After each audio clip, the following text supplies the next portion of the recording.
Ngayong umagang ito, mga kaharden, ay nais ko pong i-share sa inyo ang aking Marcot products, Marcot Harvest na rubber plant lemon lime.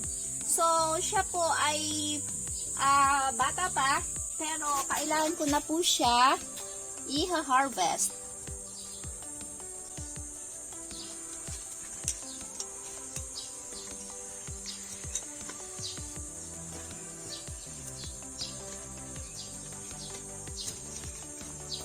So, ito po, mga kaharden, makikita po natin, ito po siya, ay hindi pa siya ganon kayabong. Hindi pa siya ganon kakapal ang kanyang ugat. Pero, ito po ay kayang-kaya ko na po buhayin. Sa mga kapwa plantita ko, kung gusto nyo po mas safe ang inyong Marcot, hayaan nyo pa po siyang mas kumapal po ang kanyang ugat. Kasi kapag mas makapal po ang ugat ng ating mga Marcot Harvest, mas safe po siya dahil hindi po nalulungkot ang kanyang dahon kapag siya man ay mainitan. Siya ay patuloy-tuloy na maganda ang kanyang pagtubo. Kagaya nito, kunti lang po ang kanyang ugat. So, pwede pa po siyang maging malungkot kapag siya ay ilagay sa initan. Mga kaharden, meron pa po ako isang iha-harvest. Ito naman po ang aking rubber plant ruby. Ito po, napakaganda niya, napakahaba niya. Ito po ang kanyang kaedad. Ito po ay Marcot harvest ko na. So, napakaganda niya na rin po. Ito po aking ima-Marcot. Ito ay, kung tutuusin, ito po ay mas mahaba na ang kanyang time para sa pag-ugat. So, makapal na po talaga ang kanyang pag-ugat. So, ito po ang pinaka-safe na iha-harvest. Ganito po siya kaganda. Ayan po. Ito ay binili ko lamang, that was September 2020. So, bata pa po siya talaga, pero gusto ko lang po dumami ang puno ng aking ruby. Ito na po, isa sa mga production ko, isa sa mga mother plant ko. Ayan po, ang ganda na, ang kapal.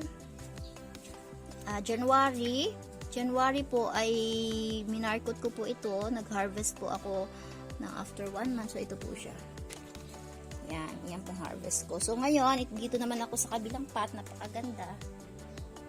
Putol na po tayo, mga kaharden. Another Marcot product.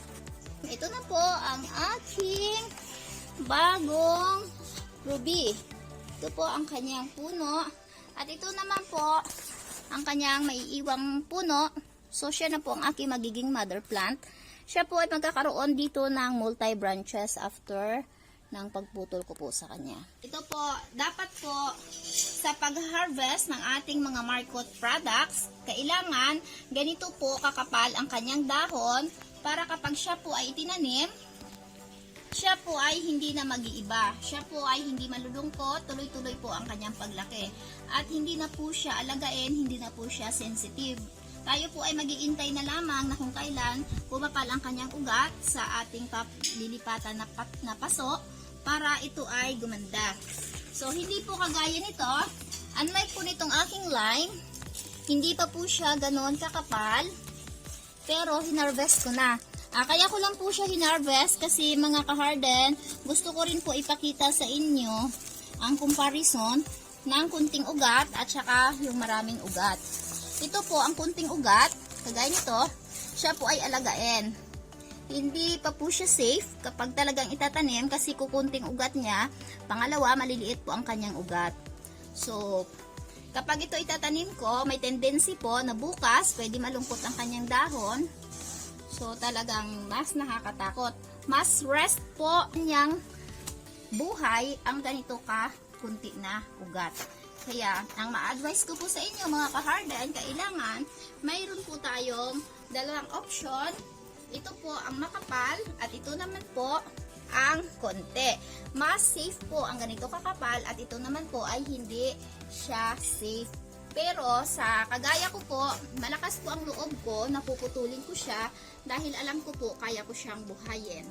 Ito mo mga kaharden, ang gagamitin ko po sa aking lime ay ang aking soilless potting media. Kasi ito po sa soilless, masyado pong safe ang mga halaman.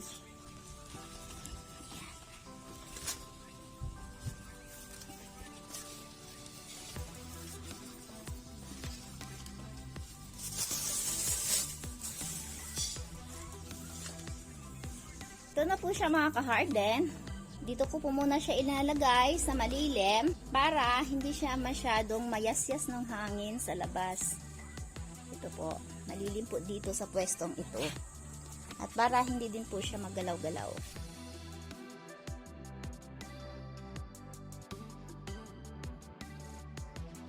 Ito naman po, para sa aking ruby, ako po ay gagawa ng ang aking sariling mixture.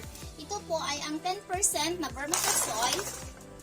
Kung bakit po siya ay 10% lang dahil ayaw ko po munang lumapad ang kanyang dahon.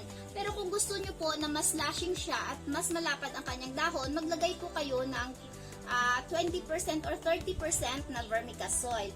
Pero kung gusto nyo lang po na maliit ang kanyang dahon, kasi mostly po ang nilalagay ko ay nasa 30% kapag sa rubber plant, pero nakikita ko po ang kanilang mga dahon sobrang kalalapad. Ito po mga ka-harden, kapag po marami ang ating vermicelli, ganito po kalalaki ang kanyang mga dahon. Ayan po, ang dahon na to, ito pong kamay ko, so parang 4 na kamay or 3 kong kamay, 3 kong palad ang lapad niya. So, minsan hindi na rin siya cute tingnan kapag malaki ang kanyang mga dahon. Kagaya po nito, napakalapad na. Dati ang dahon nung binili ko, ito lang po maliit. Pero nung nasa akin na siya, ito na po kalapad. Dahan-dahan na po siyang palapad. So, hindi ko na po nagustuhan kapag sobrang lapad na po.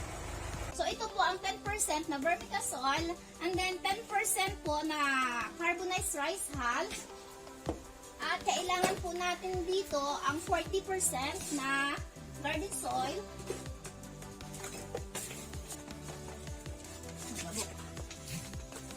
Ito na po ang 40% na garden soil at 40% po na rice hull.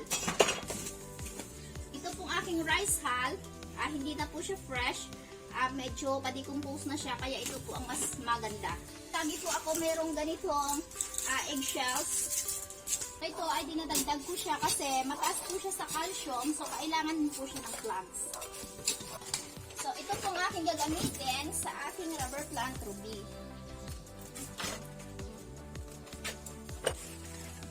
So ito na po mga ka-harden. Dito ko po ilalagay ang aking ruby. Kapag umaga po, masyado ditong masikat ang araw. Kapag dating naman po ng hapon, mga bandang 2 o'clock, wala na po siyang araw dahil po naliliman ng aming bahay.